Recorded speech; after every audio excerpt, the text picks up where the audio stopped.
大家好，我是小徐。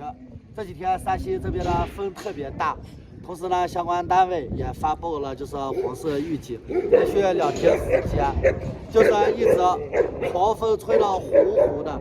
同时，我们基地这边呢也跟着受到了一定的损失，像现在的雨棚什么的，全部被风吹了个稀烂，包括那些马路边的那些大树，全部都被风给吹倒了。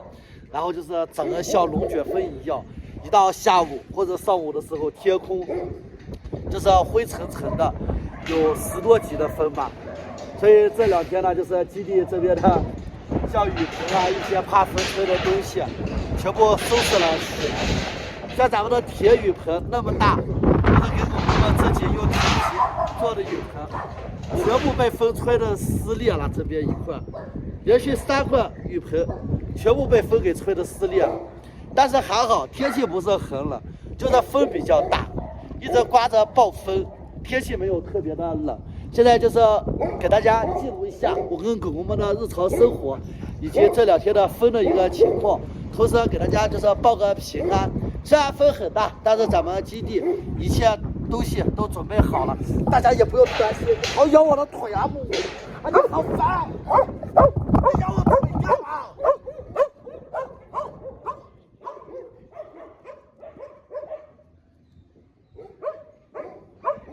就往口腿上咬一口，好烦啊！我的，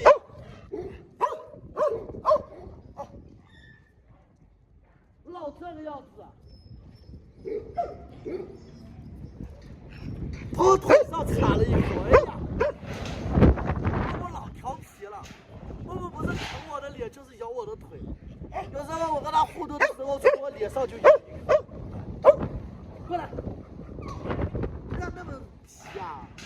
抱着我的腿就是一顿啃啊！他其实也是想跟我互动，他每次都是想跟我互动，可能他的互动就是没轻没重的。然后他每次跟我互动的时候，下口都很重。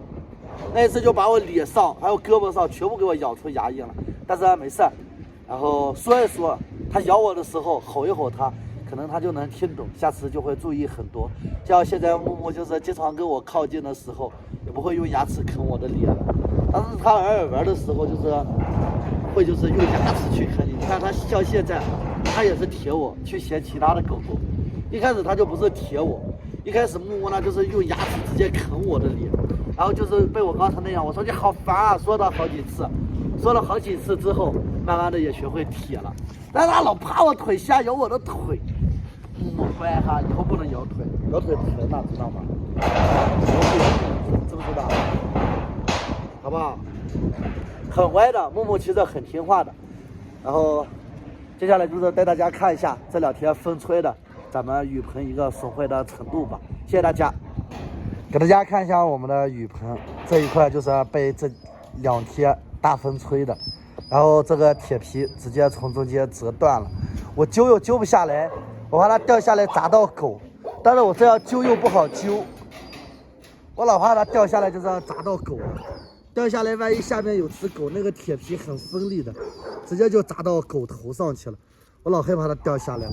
就这一块就是全部被风给吹的断裂了，它直接吹的上来了下去了，从中间直接给扭断了，旁边这一块也要断了，看这一块也被风吹断了。这2天的风特别的大，这2块铁皮，其余像外面的吧，咱们全部都收拾掉了。外面怕风吹的一些东西，咱们全部都是收拾好了。天气呢还是比较没有那么冷，也没有到零下，白天的温度有个4、5度。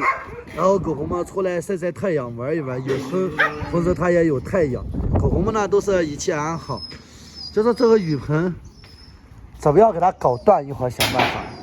然后把它放在上面，压在上面，不然我老害怕这一块掉下来，就是一下子砸到狗狗头上了，一下子下面站只狗一劈到狗狗头上，狗狗很容易受伤。看看这风老大了，尤其是晚上，这是白天的风还好，到晚上这个风啊吹得吼哈吼哈的，超级大的风，到了晚上。像白天的风慢慢就小多了。你看现在又出太阳，出了太阳之后，狗狗们就很舒服，就在太阳下面一直晒太阳，然后也不是很冷。不出太阳的时候刮着风，有点微冷吧。我想办法把那个铁皮给它揪下来，不然掉下来咋办？主要是这一块太危险了，我老怕它掉下来。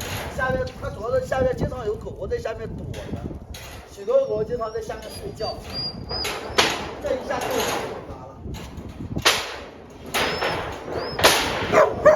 掉下来就砸到狗狗头上了。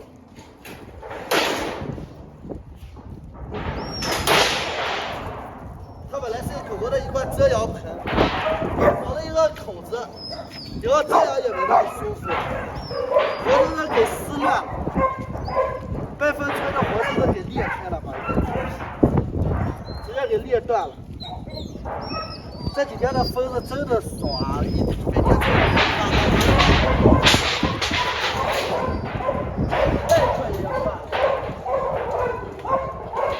今天还有最后一天的风。希望今天晚上的风小一点，不要太大。我把这块铁皮放到炉子上面，给狗狗遮雨用，有很大一块，放到那边炉子上。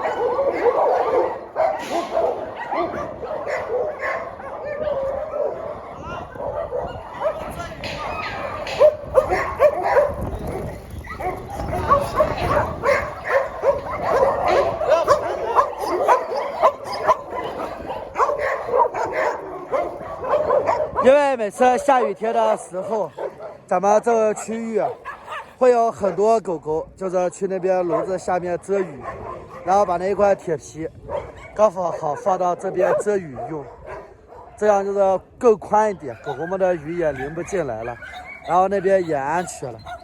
看，上面放的是狗狗们的狗屎，扫出来全装到了狗粮袋里面，压着那块铁皮，风也吹不动，然后也安全一点。比那边吊着安全多了，那边吊着的话很容易掉下来，一掉下来砸到这些狗狗们之后，砸到头上肯定会受伤，因为那个铁皮很锋利，它铁皮那个薄了之后像刀一样，特别的锋利，也是为了它们的安全着想，怎么样，狗狗们安全都是第一。咱们到之后风停了之后，不行就给这补上一块铁皮吧。补上一块长的铁皮，把这给它补齐，不然少一块感觉老难看了。说不定那一块今天晚上吹风吹的也断了，因为这几天的风大。好，今天给大家就是记录一下，给大家记录一下狗狗们基地被风吹的一个情况。谢谢大家。